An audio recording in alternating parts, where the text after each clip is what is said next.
welcome to our discussion of Q-Anon. Okay. Yeah. So to my right, we have Florence, Ella, and Sean. And we're going to be talking about the history and origins of Q-Anon and conspiratorial ideation. Let's go.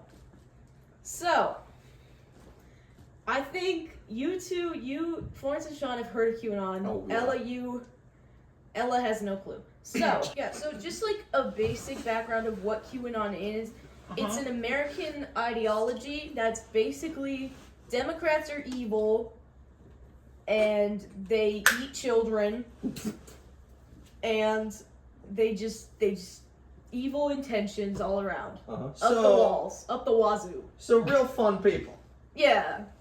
Conspiratorial ideation is basically just, it's like casual, or it can be casual explanations, or it's basically just like explanations of situations that specifically ascribe blame to a group or powerful influence. So okay. in the context of Q, the group would be the American Democratic Party. All right. And I've heard of I have you. The concept of Anon is not exclusive to Q, so the Anon part of it is anonymous. Okay. I knew it! You get a point. Yes! Okay. So, that brings us to the lovely world of the internet. Oh. Now we all know the internet. We're all on the internet. It's a really fun place. A little more than a bit. Really? And it just so happens that on October 28th, 2017, a user showed up on 4chan. Oh. That user was Q Clearance Patriot. Ew. Yep.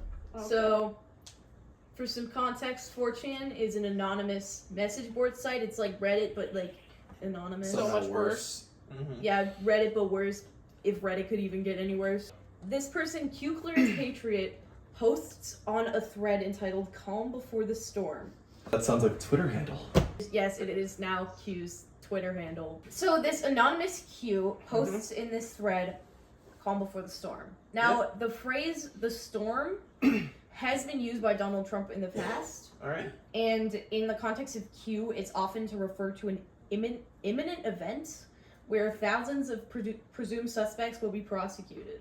Oh. Yeah, so it's like, it's all going down tonight, baby. The FBI is coming and they're gonna, you know. I actually didn't know that. You're still not? See? This is for Yeah, your it's benefit. kind of one of those like weird things the right-wing conspiracies like to have all the time. Like I think in that like super racist book, The Turner Diaries, there's like the Day of the Rope or whatever, where they're like, finally we'll kill everyone. Oh. That's That's kind of a mainstay. That's quite lovely. not surprising, which is unfortunate. Mm-hmm.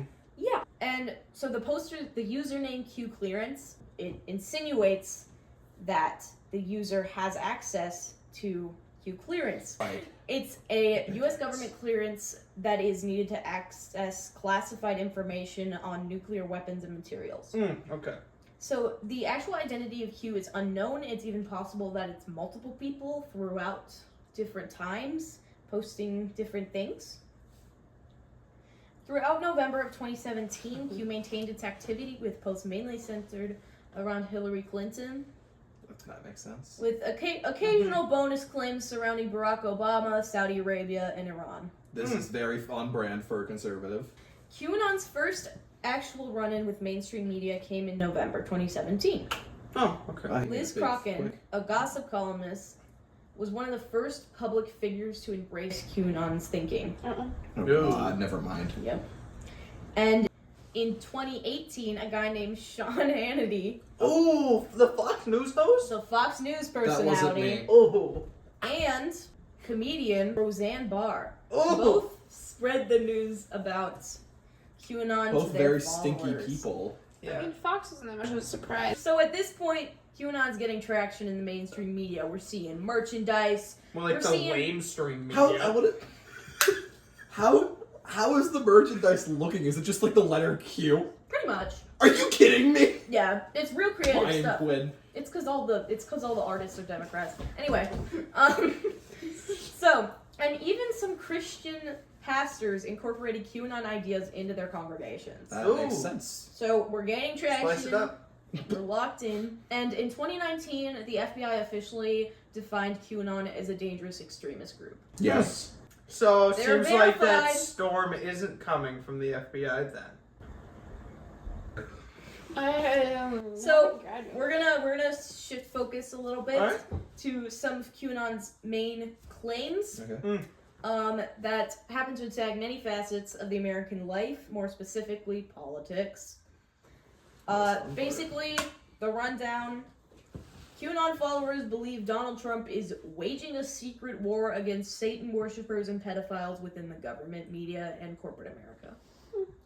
Which, okay. That's quite a claim. Yeah, Big claim. especially considering he's A rapist. friends with Jeffrey Epstein. Yeah. Yeah, It's okay. but he's the one fighting the pedophiles. Yeah, no, he's the good guy here. One main QAnon conspiracy theory happened in 2016. It is known as Pizzagate. I've heard of that. Yep. Oh. So, Pizzagate is centered around claims that the NYPD uncovered a pedophilia ring involving several high-profile Democrats, and it was hiding behind a Washington, D.C. pizza joint. Is there any proof of this at all? No. Oh. There's tweets. Or Yeah, all the proof I need. Yeah, that's apparently all the proof that Yeah. people need now. So, fun fact, these claims about Pizzagate led a follower to conduct an armed attack on the supposed front. Ooh. Whoa. So he just went in with his guns, That's not how you ask for pizza. Pizzagate was quickly adapted into QAnon's core beliefs. Most of their beliefs find a way to accuse the left, whether it's stolen election, poison vaccines, or child abuse. Perhaps the most high-profile belief QAnon members hold is simply known as January 6th. Yes, yes, we finally get to talk about how horrible it I was a January 6th fan, guys. Alright. We have not a chance, 6 fans. The pyramids are flipping upside down. That was a real tweet by Q, by the way. Of course it was. And We then we were on Twitter a few moments ago, and they were claiming there was an alien attack on DC. Yeah, they were Like, claiming as that, we speak. they were claiming that they took a picture of the sky and it looked like a face, and they were Look claiming to the that they had- skies. It doesn't look at the sky, Look and that to there the were skies, faces in the skies. DCians. And then one like a month ago was him, whoever runs the account, was saying, giving us a timeline, and that the sun will explode soon. Very normal This guy. guy's medication is working. I don't think he's having Whatever any. he's I think on. that's the Yeah. issue. This man's January been so 6th, lost. 2020 presidential election, right? Mhm. Joe Biden v. Donnie Boy Trump. Ugh. Now, ultimately, Joe Biden wins, but Trump and his best buddies, His Trumpites. Trump and his Trumpites, they were not having that. Huh? Trumpies. That's what my dad calls them. That's what my parents said. So, throughout the election and in the months leading up to it, Trump was already claiming that the Democrats planned to rig the election, and even after, he maintained this false narrative that it was stolen. Just repeating the same stuff about conspiracy theories involving stuffed ballots, dead voters, and rigged voting machines. Oh, and obviously that, like, entices Q, probably, to be like, oh, he's finally catching on. As votes continue to be counted, radical groups of Trump supporters adopted the idea that forceful protests and violent direct action were necessary to stop the fraud. On November 4th, 2020, a Facebook group with the name Stop the Steal was formed, gaining around 320,000 members before Holy it was shut crap. down. Huh. Less than 24 hours, by the way. Lordy Yep. Lord. Scary. It was shut down for disinformation and calls for violence, according to the platform. What? After the No. election's final voting decision on December 14th determined a victory for Biden, Trump and his allies turned their attention to the final step of the election process, which is the joint session of Congress presided over by the Vice President. On January 6th, Trump held a rally near the White House. As he continued to encourage the insurrection, he used phrases like, "Fight like hell," "You're not gonna have a country anymore." So, what he was doing, he wasn't explicitly directing his followers to commit any illegal acts, but obviously the meaning behind it was clear. Yeah. Everyone knew what he meant. Classic, like, you gotta fight or else they're gonna come after you. They're gonna get you. They're gonna get you. So these claims, these phrases, this very purposeful wording Trump was using led to rioters illegally entering the Capitol building and attacking local law enforcement. Dang, it sounds like... All around. Some of them got trampled, right? Yeah. Yeah. They were determined to take back the stolen election. Mm-hmm. When investigators began to track down who was involved in the insurrection, many of the identified individuals were associated with Q. Ooh. Wow. What a surprise! Whoa, no one saw that coming. And do you remember the guy with the horned helmet and the painted face and the American flag on? Oh, Yes. Yeah. So that's Jacob Chansley. He was Chancellor. reportedly a QAnon supporter. QAnon was no longer confined to the internet, and it was bleeding out into the real world. So now we have some background, we have some clear ideas of what exactly is going on with these people, specifically QAnon followers. Mhm. And we still don't really know why. We don't know why they believe this. It's just a phenomenon. At this point, researchers are like, okay, what's going on with these people's minds? We gotta figure this out. Mm-hmm. And some connections that have initially been made, it is reasonable to believe that this initial draw to QAnon comes from their core beliefs, that of child abusers, stolen elections, and extremist views. Yeah. The truth of the matter is that many of QAnon's claims surround Christian values. Oh, kind of like people are scared of people who aren't like them. Obviously, not every Christian is a QAnon supporter, because that would be genuinely insanity. But some that lean far right, they are drawn to these theories because they're like, oh, what? Satanists? Not in my country. Yeah. So they follow, they read, they look at the news, the fake news. I mean, yeah, it's like on TikTok, you will genuinely see some like evangelicals and stuff going like, "There's Satanists among us." Yeah. Have you guys seen that like dark empathy stuff or like the? But like it's like the how to detect a narcissist, and 9 times out of 10 those turn into like there are Satan devils living among us who are actually like evil. And I know this isn't entirely related, but the fact that people can believe there are like people who are actually demons, Yeah. kind of leads to this type of stuff. Yeah. And that leads to the next question, why do they actually believe it? Luckily, there was a study. Of course there was. So, this research suggests that there are 3 main motives of conspiratorial ideation. That is epistemic, existential, and social. Mm-hmm. Epistemic refers to an individual's instinct to try and understand the everyday world. Mm-hmm. That part of the world is scary, what's going on, I need to know what's happening. Yeah.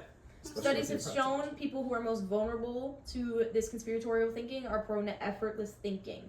They rely on their intuition, they go head first, and they tend to identify patterns that never existed. Yeah. So basically they lack critical thinking skills. Pretty much. Yeah. Chase butterflies, if you will. They're just... And obviously, there's studies have now proved that people who are likely to maintain their false narrative, maintain their worldviews, will be susceptible to conspiratorial thinking. Because, of course, if the conspiracy fits their narrative, they're like, I was right, I'm always right, I'm a smart guy. Yeah. They call me smart. It's like confirmation bias. Yeah. You look Exactly. for what you want to see. Look for what you want to see. You pick it up. Next up, existential motives. Ooh. This also ties into the kind of world is scary. It's people who lack a sense of security and power. Yeah. Conspiratorial ideation are linked to anxiety. Individuals who feel unsafe are likely to believe falsehoods. Yeah, and it's our society is super stratified, and especially with how I assume a lot of these people. This is me making assumptions, not evidence-based. Assume a lot of these people live in suburbs where you're super individualized and stratified from your neighbors. And so it's everything outside your home and outside your little bubble seems like a threat. Mm-hmm. And so you kind of just start to like be like, oh, well, because every van I see moving down the street must be a pedophile van. Yep. There must be pedophiles everywhere. I think it's interesting how a lot of these people end up being the majority group. You know Yeah. what I mean? That's Yeah. the thing. It's like Like, It's you just feel so unsafe, widespread. but then you'd think it would be like, oh, like, people of color feel unsafe. But no, it's white people. Yeah. It's And then, Yeah. like, because they're fed the narrative that like gays their way of versus life. straights Yeah. and, like, women versus men, although that's not, it's just mostly an oppression thing. I These feel people that have these anxieties, they're more likely to afford opportunities to paint themselves or their group in a positive light. Yeah. You want to look for the good. You want to find the silver linings in your own group. I just want to bring it back. Have they considered maybe Xanax? We might I be, think we they might have be a on bit more- Xanax for some of these people. I think they might have a bit more than a mood imbalance, I'm gonna be honest. Conspiratorial ideation is also linked to narcissism. Dang. Exactly, that explains Florence. Hey. Individuals may feel a need to feel superior to others. Mhm. They want to be the one to possess this knowledge. They want to be the one that knows what's going Yeah. on. And Yeah. you stupid sheeple don't know anything. Everyone wants to be the guy. Yeah, exactly. They want to be that guy. Obviously, those who are going to feel superior will mark other groups as lesser and Mhm. inferior. Yeah. Or threatening. If someone already looks down on a group when they're receiving biased claims, You want to keep your hegemonic power. Like, white people feel threatened by our modern civil rights movements, and it's like it's becoming a hey, because I mean 2017 isn't all that far after the founding of Black Lives Matter, You know? No. because that happened back. I don't remember 15? when. Yeah, it was. I don't remember if it was 15, after 2014. Castile. So it was some aspect of police violence, but like a newer civil rights movement was coming out, and so I assume white people probably felt like, because when you're in a position of privilege, equality feels like oppression. Yep. So you start to feel like, okay, I'm being threatened. It's I feel threatened. and then they've got to find their way to be like, oh, I'm superior. I'm actually the best. And then it's, oh, actually, I know how the government is, what's happening in the government. So then they feel better than everyone. yeah. I don't really understand. It's just like, okay, so people are all allowed to do the same things as you are. How is that such a big deal? It's- That's the question. And if they already believe these groups are inferior and they happen to receive some likely false information about something bad that group might have done, something fraudulent, something not good, Yeah. something to lower their karma, they're more likely to believe it because, again, it reinforces this false narrative they have. If someone came up to me and said, Sean punched me in the face, I'd be like, no, he didn't. Sean's a nice guy. I wouldn't believe them. Yeah. But if someone came up to me and said, Florence hit me with her car, I would believe that because Florence is mean. Well, Florence has a temper. and I suppose even though it never actually happened, It's 14. I can drive, by the way. Put that on the record, I can drive. I can kind of. No, But anyway, you like still believe that I hit you even though I never hit you because it's you already have the preconceived notion that I'm a bad person. I have no proof Yeah. that this person actually got hit by Florence. But if I believe that Florence sucks, I'm going to be like, yeah, she would do that. Which I would not. For the record. In conclusion, connectively, epistemic, existential, and social motives all have one thing in common. Preconceived notions Don't of how have the any world must conclusions? be. bigotry is probably just the best blanket term. Insecure For four. sense of self and a missing sense of security. Yeah. We live in a capitalist society which creates stratification and makes every person feel like individually like they're competing with everyone else and also like they can't interact with their neighbors because everything's profit driven. And then when you move into suburbs, everyone's in their own bubble and everyone has their huge F-250 they drive around. Suddenly And other it's things. everyone is my enemy. So you buy a Ring doorbell and you believe that all the politicians are out to get you and that they're all coming for your kids.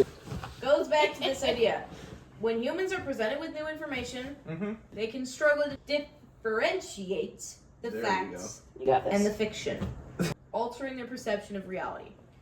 Q-Anon, prime example, right? Our uncanny ability to get stuck between fact and fiction. It's like a drug.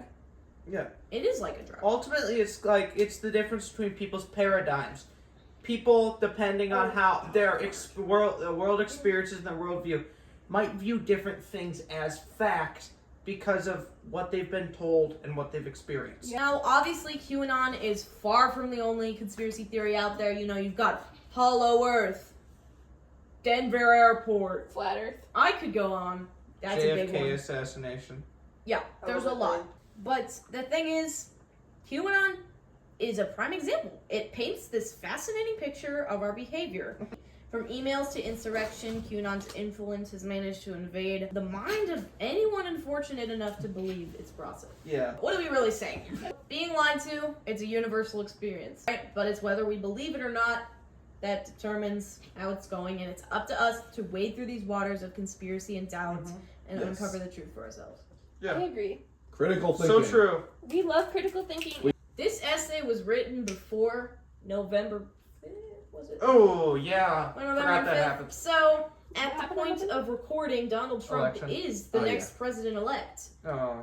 How do we feel about that, guys? To me, I think, like, truth has been devalued in our political system 100%. to a point where it's just, ultimately, if you can weave a narrative, you don't need facts to back it up. Yep. Trump could say, oh, there's 20 million illegal migrants in this country, even though there's no evidence that the number is that big, and there's no evidence that they're committing crimes at such a high rate like he claims, but yet he spun the narrative and therefore it got voters out. It's the ability to just weave false information together, and the fact that it's the mainstream media apparatus is now taking it. Like, it's when he's fact-checked, it's his claims, and so because they let him lie, it meant that the truth as a total was devalued, which allows for more conspiratorial thinking. So, ultimately, yeah, it's these insecure people believing a man that has this uncanny ability to just lie his way out of any situation. And it just culminates into me moving to Europe.